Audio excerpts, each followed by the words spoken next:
आपने कभी सोचा है कि जो कानून की पढ़ाई हम लोग करते हैं वो उस कानून का निर्माण कैसे हुआ होगा, कहाँ से उन सोर्सेज को उठाया गया होगा? जितने भी तरह के कानून बनाए, क्या वो हमारे देश में जो पुरानी परंपराएं चली आ रही हैं उससे बनाया गया है, या फिर कुछ और तरीके हैं जहाँ से वो जो कुछ और स्रोत हैं जहाँ से हमारे कानून बनाए गए हैं? Hello students, welcome back to my class. Legal research method में एक टॉपिक है विधि के स्रोत, और अपने आप में ये बहुत वास्ट टॉपिक है, लेकिन अगर आप इस स्ट्रक्चर को फॉलो करिएगा तो बहुत ही अच्छे तरीके से कीवर्ड्स को समझ के आप कोई भी आंसर फॉर्मेट कर सकते हो। सबसे पहले विधि का स्रोत, स्रोत यानी कि सोर्स, कानून बनाने का स्रोत क्या है? तो अगर इसको शॉर्ट में देखें तो उसका होता है जहाँ से भी कानून की उत्पत्ति हुई है वही कानून का सोर्स है।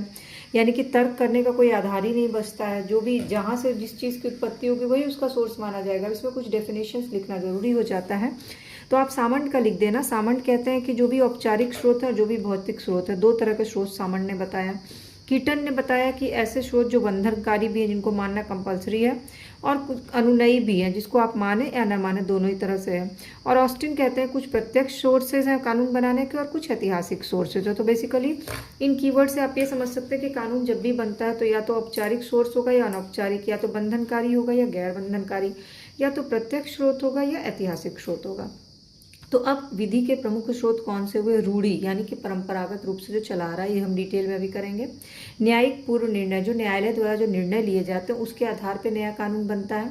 विधान, इसके अलावा नैतिक धारणाएं जो चली आ रही हैं, जो सामाजिक मान्यताएं चली आ रही हैं, जो पुरानी विधियां हैं उनको फॉलो करते हुए जो कानून के ग्रंथ हैं, और जो विधिवेत्ता यानी कानून विशेषज्ञ हैं जो उनकी राय हो, इन सब के आधार पर कानून बनाया जाता है। तो 6 पार्ट हो गए: रूढ़ी, न्यायिक पूर्व निर्णय, विधान, साम्य, नैतिक धारणाएं, सामाजिक मान्यताएं, विधि ग्रंथ और विधिवेत्ता की राय। सबसे पहले क्वेश्चन जो लॉन्ग क्वेश्चन पूछता है वो रूढ़ी से पूछता है। रूढ़ी यानी कि जो भी परंपरा चली आ रही है।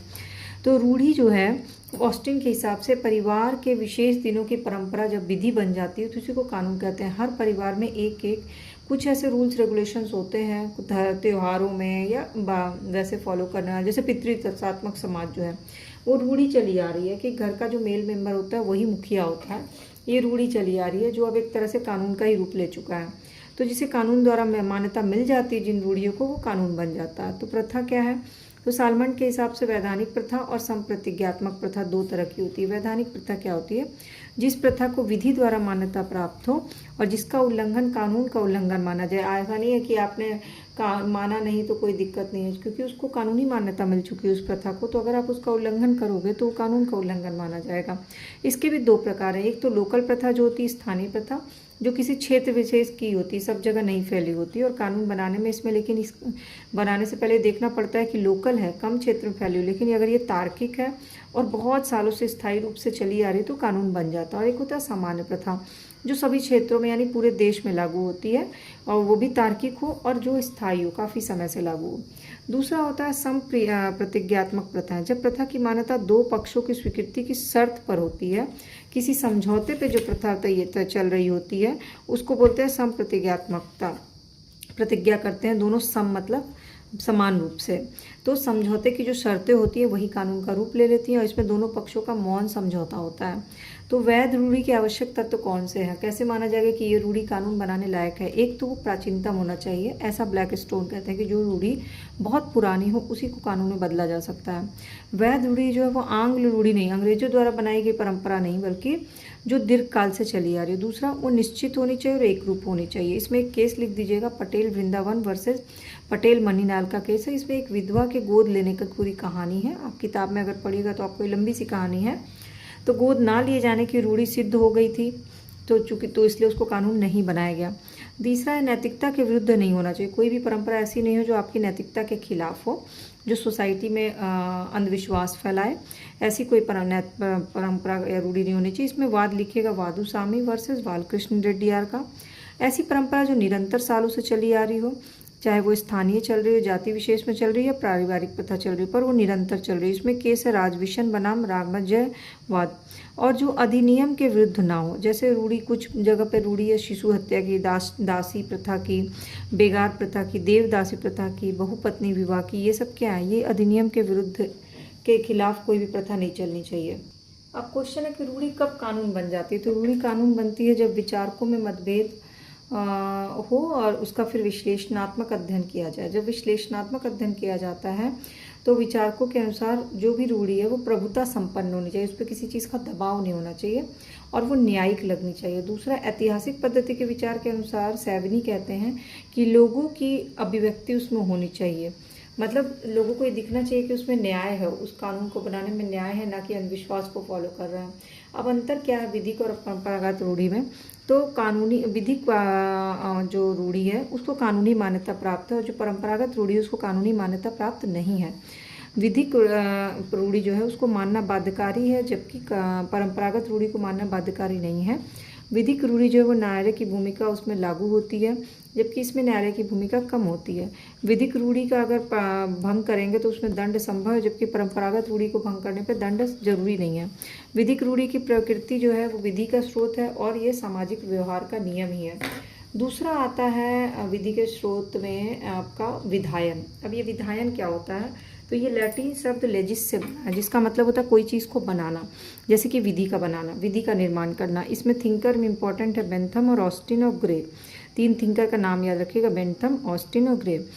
ग्रे बोलते हैं कि विधायन समाज में विधि के निर्माण करने वाले अंगों की ध्वनि है। विधि का निर्माण कौन करता है? न्यायपालिका, कार्यपालिका, विधायिका, इन सभी अंगों की एक कहते हैं ना आवाज़ है वो। साल्वंट कहते हैं कि न्यायाधीशों द्वारा जो भी निर्णय दिए जाते हैं वो सब विधायन है। उधर प्रत्यक्ष और अप्रत्यक्ष विधि दोनों होती है, कुछ न्यायाधीशों द्वारा दिए गए निर्णय होते हैं और कुछ अप्रत्यक्ष होते हैं।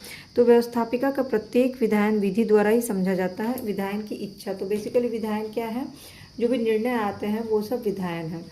तो राज्य की सर्वोच्च शक्ति होती है विधायन में। बिना राज्य की अनुमति के कोई भी निर्णय जो है विधि नहीं बन सकता, बिना उसकी इच्छा के, बिना उसकी अनुमति के, बिना उसके संप्रभुता के, क्योंकि विधि को असली स्वरूप कौन है? वही राज्य ही प्रदान करता है।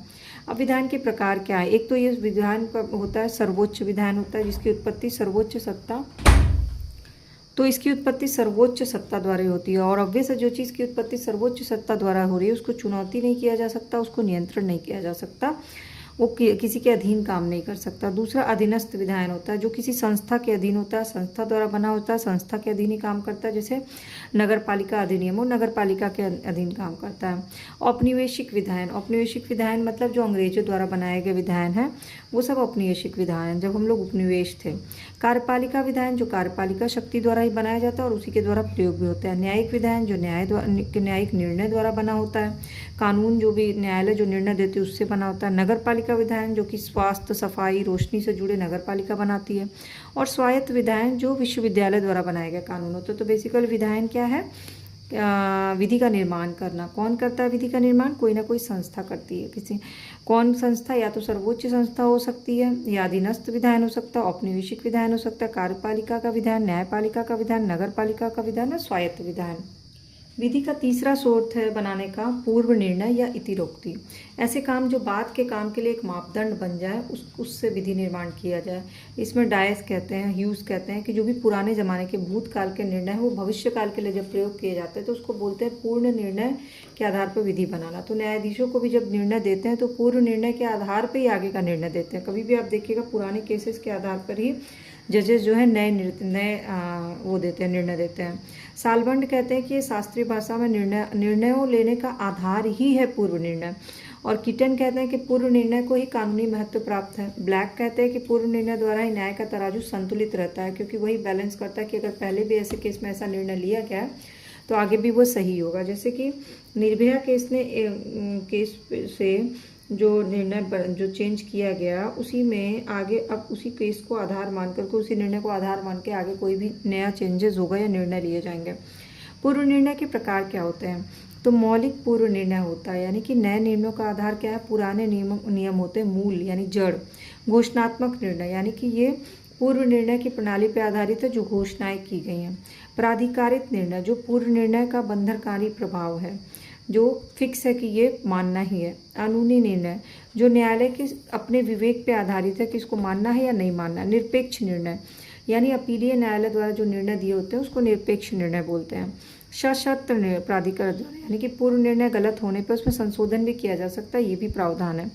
तो कौन कौन से हो गए पूर्व निर्णय के प्रकार? एक तो मौलिक, घोषणात्मक, प्राधिकारित, कानूनी, निरपेक्ष और सशर्त। अब पूर्व निर्णय के लाभ और फायदे क्या हैं, गुण और नुकसान क्या है? तो वैज्ञानिक रूप से इसका विकास हुआ। इसके कारण क्या होता है कि कोई भी घटना किस कारण से हुई इसके बारे में अच्छे से रिसर्च करने में आसानी होती है, और उस घटना का क्या परिणाम हुआ और क्या दंड देना चाहिए ये भी आसान होता है बनाना। पूर्व का निर्णय हमेशा बंधनकारी होता है, उसी के फुट स्टेप पे चल के आगे के निर्णय बनते हैं।